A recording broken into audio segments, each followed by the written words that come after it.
औज़ुबिल्लाहि मिनश्शैतानिर्रजीम बिस्मिल्लाहिर्रहमानिर्रहीम वबिही नस्तईन व हुवा खैरुल मुईन। हमारा आज का उन्वान गुफ्तगू वो है गैबत सुगरा। इमाम हादी अलैहिस्सलाम को जब शहर सामरा में नज़रबंद किया गया, इमाम हसन अस्करी अलैहिस्सलाम भी उस ज़माने में उनके साथ थे, और उसी के साथ साथ जब इमाम हसन अस्करी अलैहिस्सलाम की शहादत वाक़ई होती है, उस ज़माने में बनु अब्बास को ये लगता था कि इमाम हसन अस्करी अलैहिस्सलाम का कोई बेटा नहीं है। लेकिन जब इमाम हसन अस्करी की जब शहादत वाक़ई हुई और इमाम हसन अस्करी के जनाजे पर जब इमाम हसन अस्करी के भाई जाफ़र कज़्ज़ाब नमाज़ पढ़ाने के लिए आगे बढ़ते हैं, तो उस वक़्त इमाम असर व ज़मान जिनकी उम्र सिर्फ 5 साल की थी, उन्होंने जाफ़र कज़्ज़ाब को पीछे हटाया और ख़ुद नमाज जनाजा पढ़ाई। उस वक़्त बनु अब्बास को ये पता चला कि इमाम हसन अस्करी का कोई बेटा भी है जिसकी उम्र 5 साल है, और उसके बाद से एक गैबत का सिलसिला शुरू हुआ जिसे गैबत सुगरा कहा जाता है। तो बेसिकली इमाम असर व ज़मान की जब गैबत की बात आती है तो दो तरह की गैबतों का हमें जिक्र मिलता है, एक है गैबत सुगरा और एक है गैबत कुबरा। गैबत सुगरा के जो 260 हिजरी से लेकर 329 हिजरी तक जारी रही, यानी तकरीबन 70 साल का अरसा है। गैबत कुबरा 329 के बाद से लेकर जो आज तक जारी और सारी है। ये जो गैबत सुगरा का अरसा था, इस गैबत सुगरा के अरसे में इमाम ज़माना अलैहिस्सलाम का अपने लोगों से, अपने शियों से जो राब्ता होता था वो ख़ास नाइबीन के साथ था, जिन्हें नवाब अरबा कहा जाता है। जो ख़ास 4 नाइबीन थे जो एक के बाद एक इमाम असर व ज़मान के नाइब बनते रहे, और इन नाइबीन का इंतखाब लोग नहीं करते थे बल्कि इमाम असर व ज़मान की जानिब से होता था, और इमाम का ख़त आता था, उसके बाद पता चलता था कि अगला नाइब कौन होगा। सबसे पहले जो नाइब थे जिनका नाम था उस्मान बिन सईद अल अमरी, ये वो शख्सियत है कि जो इमाम हादी अलैहिस्सलाम के भी नाइब रहे, इमाम हसन अस्करी अलैहिस्सलाम के भी नाइब रहे, और इमाम ज़माना अलैहिस्सलाम के नाइब अव्वल रहे।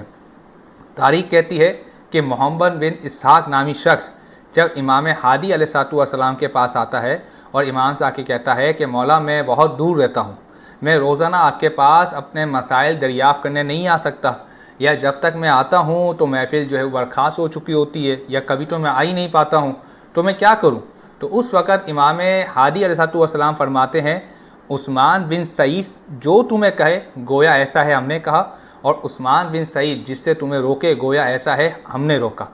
फिर इमाम हादी अलैहिस्सलाम की जब शहादत हो चुकी, इमाम हसन अस्करी अलैहिस्सलाम जब मनसब इमामत पे फायद हो चुके, यही मोहम्मद बिन इसहाक़ दोबारा आता है और फिर इमाम हसन अस्करी से यही सवाल करता है कि मौला मैं बहुत दूर रहता हूँ, मैं रोज़ाना आपके पास अपने मसाइल मालूम करने नहीं आ सकता, मैं रोज़ाना आपके पास नहीं आ सकता, मेरा घर बहुत दूर है वगैरह, मैं क्या करूँ, किससे अखज़ करूँ। तो इमाम हसन अस्करी अलैहिस्सलाम कहते हैं कि ये उस्मान बिन सईद अल अमरी, ये जो तुम्हें कहे गोया ऐसा है कि हमने कहा, और ये जिससे तुम्हें रोके गोया ऐसा है हमने रोका। हत्ता के तारीख़ कहती एक दफ़ा यमन से एक काफ़िला आया इमाम हसन अस्करी अलैहिस्सलाम के पास। इमाम हसन अस्करी अलैहिस्सलाम ने उस वक़्त उन यमनी काफ़िले के सामने कहा था कि ये उस्मान बिन सईद ये मेरा वकील है, और ये मेरे बेटे मोहम्मद यानी मेहदी का पहला वकील होगा, और इसका बेटा मोहम्मद भी मेरे बेटे मोहम्मद का वकील बनेगा। और फिर तारीख़ कहती है कि जब इमाम हसन अस्करी अलैहिस्सलाम की जब शहादत वाक़ई हुई, तो बज़ाहिर तौर पे इमाम हसन अस्करी के गुस्ल व कफ़न की ज़िम्मेदारी या उनकी उमूर बज़ाहिर तौर पे जनाब उस्मान बिन सईद के आदमी थे, शहर सामरा में ही रहते थे। अल अमरी क्यों कहा जाता था? एक रिवायत के मुताबिक, तारीख़ के फ़ैसले के मुताबिक, अमीर कायनात अलैहिस्सलाम के एक फ़र्जंद जिनका नाम था अमर अल अतरफ इब्न अली,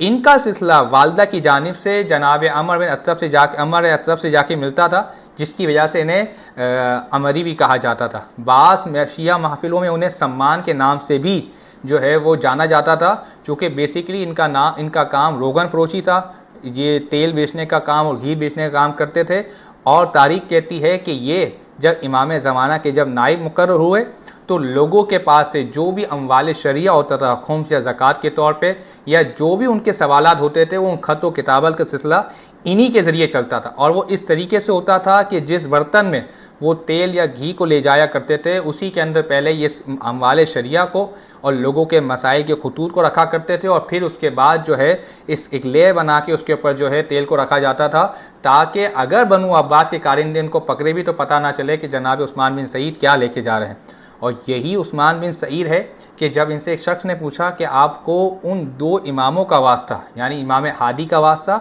और इमाम हसन अस्करी का वास्ता, क्या आपने कभी भी इमाम असर व ज़मान को देखा है या नहीं? ये उस वक्त की बात है कि जब इमाम ज़माना की गैबत सुगरा का आगाज़ हो चुका था और जनाब उस्मान बिन सईद पहले नायब के तौर पर मुकर्रर हो चुके थे। उस वक्त जनाब उस्मान बिन सईद कहते हैं कि मैं तुम्हें खबर देता हूँ, लेकिन तुम्हें वादा करना होगा जब तक मैं ज़िंदा हूँ तुम किसी को नहीं बताओगे। और फिर उस्मान बिन सईद कहते हैं कि हाँ, मैंने इमाम असर व ज़मान को देखा भी है और उनके साथ मुआनका भी किया है। और यही उस्मान बिन सईद है कि जब इनकी रहलत होती है तो इनको शहर बगदाद में दफनाया जाता है। तारीख़ वफ़ात क्या है, इस बारे में तारीख़ खामोश है। अलबत्ता किस सन